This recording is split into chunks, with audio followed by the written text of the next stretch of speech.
Joining us tonight, we have Lauren Dodson. She is the Adult Services Manager with Lafayette Public Library. In the middle, we have Yael Gordon, a historian and genealogist who also works as a grant manager for the Office of Cultural Development. And then on the end, we have Mr. Henry T. Peterson with the Lafayette Genealogical Society and the founder of Our Family History website. Now, this is a very informal discussion, so please, if you have any questions, just raise your hand and we'll get to you. First of all, genealogy research has come a long way, thanks to digital technology. So I'd like to hear from each one of you about how you've seen those changes in action. We get to see them every week here at the library. We do every Tuesday, we have Genealogy Tuesdays, and we have friends like Henry and a couple other people in the audience who help with research every Tuesday, the first Saturday of every month. So we get to see it like that. I think it blew up a little bit, genealogy, maybe like early 2000s. I feel like it's starting to decline, so hopefully things like this will help get people interested in again, but like websites like Ancestry.com, they help boost interest. I think that the digital age has done a tremendous, it has made a tremendous explosion in the interest of genealogical research, but also family history research, because there is a difference. And while a majority of the outcomes and the surfacing of data is continuously being brought about, it is also kind of hindered just a little bit because a lot of the old-fashioned type of ways of research, they're not utilized as much as they should be. We can find everything from ebooks to records online. But it also, so it presents a real question about accessibility and who has access to information. But also within this age, we're seeing a lot now of the misinformation, I'll say. And so since everything is digitized and can be found on computers, you have to really go and vet what's actually real and what's fact versus fiction. And so that you literally have to go back and do the research in person as opposed to always online, because there's only so much you can find online, and everyone is not going to have their repository or archive or information online. They want you to come into these spaces. So I think it is, while it's done a wealth of tremendous success for many families and many persons who are researching, it also can be seen as a little bit of a drawback, but that's still workable. I've been doing genealogy for in excess of 40 years. So I've seen genealogy to some aspect before the digital age. True, there were microfilms that you could research, which means nearly going blind in a dark room. There was always some form of digital information in the form of books that you could look at other people's work. So you would take advantage of these books that other people had spent years in libraries or years in research facilities, the state archives, the national archives. They would spend many times gleaning old stories, doing interviews. And just like the preparation for this program, it took much, much research by all these professors and book writers and authors. So it's a fantastic viewing we saw tonight, but genealogy can be also as fascinating. The advantage of being in the digital age, now they've turned it into CD-ROMs, online services, and one of the great advantages is libraries, to include this library, they provide a lot of digital information that was never provided before. We've had stacks, room full of books before that you literally had to sit down and read or research. A lot of the books included facts and documentations. I was going to ask you, which do you prefer since you've done it for 40 years? You have to use a combination of everything. I'll give you a good example of, I'm communicating with this young lady. She's using my website. Her name's Karen Juno, and she spelled Juno Junot. She's not from a Boyles Parish. She's from a different line. So she's researching her great-great-grandfather, Auguste Juno, and there's controversy about where they're buried and et cetera, et cetera. So some of the digital information gets a little exaggerated through various sites online.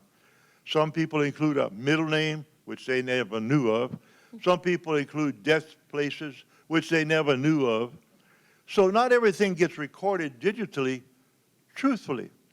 Some people mix up information, glean it improperly, don't verify it, so it gets included in their history.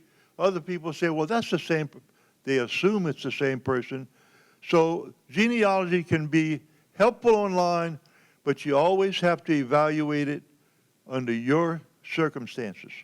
So all the information out there, whether it be in a book, whether it be on my website, whether it be on familysearch.org, the ancestry.com, and by the way, you can search Ancestry, which is a site that requires a subscription from your home, but you can come to the library and do a lot of it for free. Thank you. So we're trying to promote genealogy and a way to do it without paying for it. This morning, I could go at home and look at Auguste Juno all I want. I would have to pay for the information. This morning, I came online and I found him in 3 census records. Wow. So we found out he's living with his son, one of his sons, at age 80, with a woman that didn't include the mama. So we're trying to discover or verify the mama's death date. So she supposedly died in 1896. Well, the 1900 census has him with a different woman. So it's very possible 1896 is correct. So on the third floor, we have a small genealogy collection, which includes the Father Abear books, which around here people may be more familiar with. We also have the Daily Advertiser on microfilm from 1974 through 2021. Like Henry said, Ancestry.com has a library edition, which is available while you're in the library. We have the Acadiana Advocate available digitally back to 2013 online. The Daily Advertiser collection goes back all the way to 1914 online. The Times-Picayune, and I think I said that correctly, goes back to 1989. These are all available on our website. As long as you go to our page and click on the free stuff for our patrons, it's available with your library card. We have Heritage Quest, it's available with your library card. Sanborn Maps, which is once you've done this research, if you want to look at maybe what that town looked like when your great-great-grandfather lived there, that's a pretty cool thing. And again, we partner with the Lafayette Genealogical Society for the Tuesdays and the Saturdays. So we also have, under services, there's a tab on our website, services. If you go to adult learning, there's services on what you can, get into through genealogy through our website. So there's lots of ways that you can get started. Okay. We all know that it's probably a little more difficult for African Americans to trace their hidden history. Are these tools available for them, or can any one of you discuss that? Okay, I will first say that in the line of work that I'm in, that's a topic that is asked a lot. However, I will say that it's deemed to be more difficult than it actually is. The first thing you have to know is where to look. For African American history, for persons who are Black Americans, especially those who had enslaved ancestors, need to know where to look. And most of those records you have to find the records, and those records are located in various repositories, including clerk of courts records. And so you have to look in probate records, you have to look in wills, successions, but also property records, because enslaved people were considered property. So you have to go where the property is, even if that means that individual is listed in a mortgage. You would also try to, I own several copies, life-size copies, probably about 10 feet tall, of the Norman's Chart of the Lower Mississippi River. That is sometimes referred to as Persac's map. I'm an avid map lover. And so I, outside of my position to working with grants, I'm a historian and a genetic genealogist. That's what I do. And so I actually work on various plantations doing research for them. And so the question I always get is, okay, well, how do we find our ancestors? Well, number one, stop looking for plantation names. Look for the owners. Learn maps, learn who owned what properties at certain times, because there could be a property that was owned by multiple individuals at the same time. Also, get rid of the thought process that names carried, because a person can have 4 owners with 4 different names. An individual can have 5 owners and names changed 4 times. As well, not all enslaved people took their owners' surnames, and some of them actually did have surnames, especially those who were sold, what they say, down the river, or sold from various places such as Maryland, D.C., Virginia. They came with surnames. And so if you find ship manifests, you can very well find some of their names listed on these documents, whereas in the will, it may not show this individual's surname. And some of those, that's how you can trace descendant groups, because those names could still survive. There are several instances right now where I've located some descendants of enslaved people that still carry the same surnames from the 1830s when they were sold here. And they did not take on the surnames of the previous owner, something completely different. We also have to take into context, you have free persons of color that are also on various records. And so look in those same repositories and find information on what kind of business they were doing. They could have been doing sales, other transactions with other white business persons in the area, even purchased land, and even own enslaved persons themselves, despite them being a person of color or a black person. So the information is there. I know it's sometimes the 1870 brick wall is a thing, but I don't consider it a brick wall. You just have to, again, know where to look, and you can find various freedmen records, sharecropping records, and again, just in property records and baptism records. Louisiana is a primarily Catholic state, so many of the owners were Catholic, and so you'll find a lot of their records with the Catholic Church. Contact the diocese to find out information. Now, if the owners say we're not Catholic, then that's a little bit different story. So you still have other avenues on finding individuals.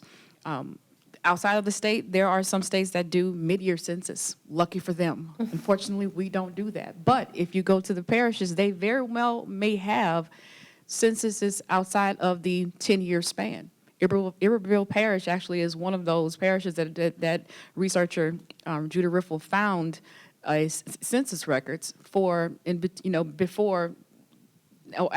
post-slavery. So I wouldn't say that it is very hard. It's just that you have to know what to look for. Thank If you. I can really quickly go back to this gentleman's question on how do you share information. Again, building trees. I personally don't build trees on Family Search just because anyone can change your tree. On Ancestry, it's your tree. There are some trees that I intend to keep private all the time because of the sensitivity of the information that's in there.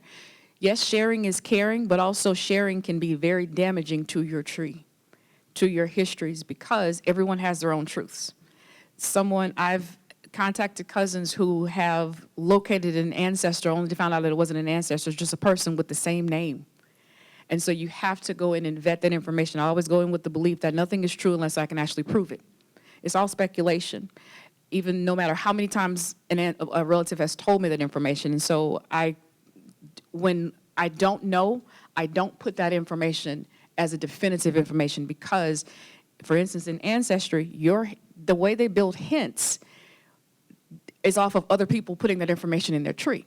And that can really, again, do a lot of damage to your actual trees and the information. So vet the information and create mirror trees for information that you don't know is actually correct. But reach out, whether that's Facebook, emails, I don't want you to stalk a person. Please don't ever. But there are ways of finding out and sharing information, and be open to it at all times. Niall, since you're on that subject right now, what are the best primary sources, in your opinion? What are the most, to corroborate the evidence that you have from family trees that are out there? What's the best source? What are Well, the best sources?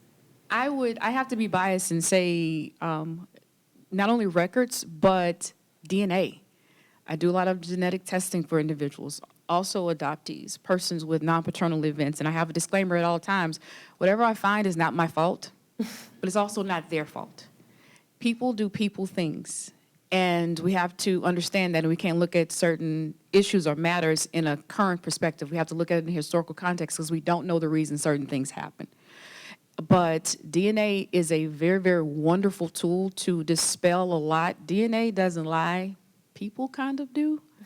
And so you want to follow the DNA, follow the patterns. If you have taken someone is so adamant about this being their relative or their ancestor, look at the matches. Look at the number of centimorgans of how close those matches are. Do deductive reasoning. You have to do deductive reasoning in all of it. It's literally like the scientific method. You have a problem. You have the questions. You go through the findings and the analysis. And so I think DNA is probably a wonderful tool. However, it can tell you more than what you expect to know, but it can also not tell you enough because sometimes you can have 20,000 plus relatives, and you'll never know how those persons are actually related, especially in the African American community, because just of how reproduction patterns were at that particular time, especially during slavery. Someone who, we think of a generation 25 years old as a mother, a grandmother at 50. However, for many persons who had enslaved ancestors, they could be a mother at 12, a grandmother at 24, great-grandmother at 36. So the generations pass faster so that relation to that match may seem a lot farther, but it realistically is a lot closer. Then there's these rural communities where you have a lot of endogamy going on, and everyone is interrelated 2 or 3 times. This not very long ago, people were marrying first cousins still. So DNA can very much help. I am very biased to that, but it is document your research first before you go into DNA. And But how far back can the DNA go? I mean, It can go hundreds and hundreds of years, depending on what type of test you take. well, I mean, great-grandfathers in the 1900s, they didn't have DNA then. How did they get the DNA? So what it is doing, it is taking a collaboration of the DNA of persons who are matching on your chromosomes. That's what it's doing. And you can, from the matches, and you're documenting your family history, you can find out where an actual common ancestor is with the person. Because they may not know, but you may know your ancestors, and you may be able to say, okay, well, this is my great-grandfather, so this may be someone else's great-uncle. So it's pulling the genetics that you have from both of your parents. Well, for ancestry tests, they pull both of that. Now, other tests, such as family tree DNA, it can trace the male line from the Y chromosome. For women, we have a mtDNA test where it can trace our female line. Now, men can actually take a mtDNA test and a Y because they have X and Y chromosomes. Women can only take the one for the women. Yes, We do ma'am. have a question back here. I have 2 questions. As far as that ancestry DNA, we had 3 tests, I think, done in our family, and it put us all over this country, really all over the world, and none of them really matched. So it's like confusing for me. So I'm wondering how reliable is that? But my second question is, I am part Native American on both sides of my family. How do you go back to research your ancestry as far as being Native American? Okay, so there are, for the first part of the question, the tests are very reliable. It's going to tell you who you're related to and who you're not related to a certain extent. Now, if it's someone that's maybe 15 generations back, it may not pick up that information because the way DNA recombinates itself. You're getting about 50% of what your parents have, and then they're getting 50% of what their parents have. So, for instance, if I'm taking a DNA test, I may show up as 24% French or from France. However, my sister may take that same test and she shows 37. It's not going to, we're not identical twins, and so it's going to vary. I may have taken more from a gene pattern than my sister has. And so it's always going to be completely different. So it's those who you find in your matches, look at the centimorgans. There are tools that you can plug into centimorgan numbers to give you configuration of where that common ancestor is. One of them being DNA Painter. They have a free DNA Painter tools. You can plug in those numbers. The higher the centimorgans is, the closer that match is going to be. So you have to, again, make sure they have their trees or they know their relatives. And even if they don't, still try to find out where that person stands. And even add that match into your tree. Not connected to anyone, but just as a placeholder, because you may be able to find someone there. And as time goes on, the more people take a test, the more you may be able to find an actual, a closer person that is a match in between you two. I will say, on Ancestry specifically, there are shared matches. As you've probably seen the shared matches. If this makes sense, my cousin's cousins are not my cousins. Right. My cousin's cousins are not my cousins. So that means just because I share a match with someone does not mean we match with the same ancestor. That person can match me on my mother's side.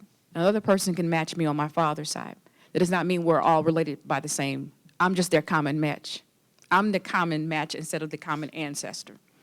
So be very mindful of that, because it can look like everyone is kind of related on the same lines, but you have to vet that process. So it is very reliable. For the second part of your question, Native American ancestry, there are several people who actually specialize in that, and the more persons from indigenous communities take the test, the more information you'll be able to get. Dr.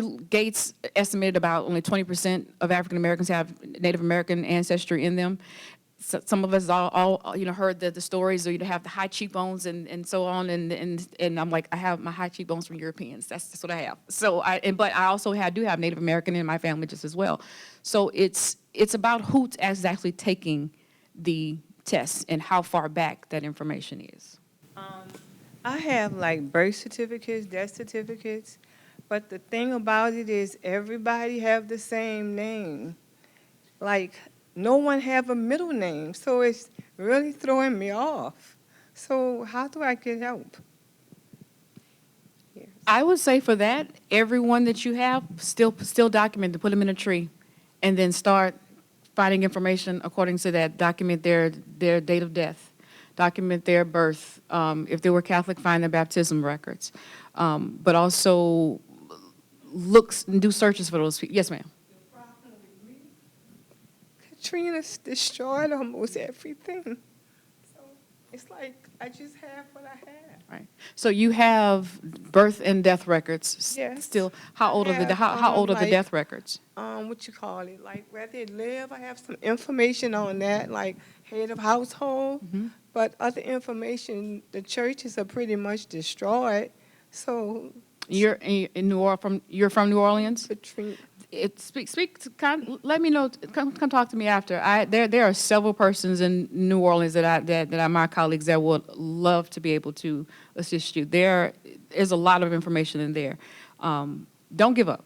Definitely don't give up. Document, write everybody, and go talk to as many people as you can, because their oral histories are just as important, and get them recorded. There's only one living relative, and she's the oldest. She knows nothing. My mom gave me information just before Katrina, so I wrote it all down as best as I could.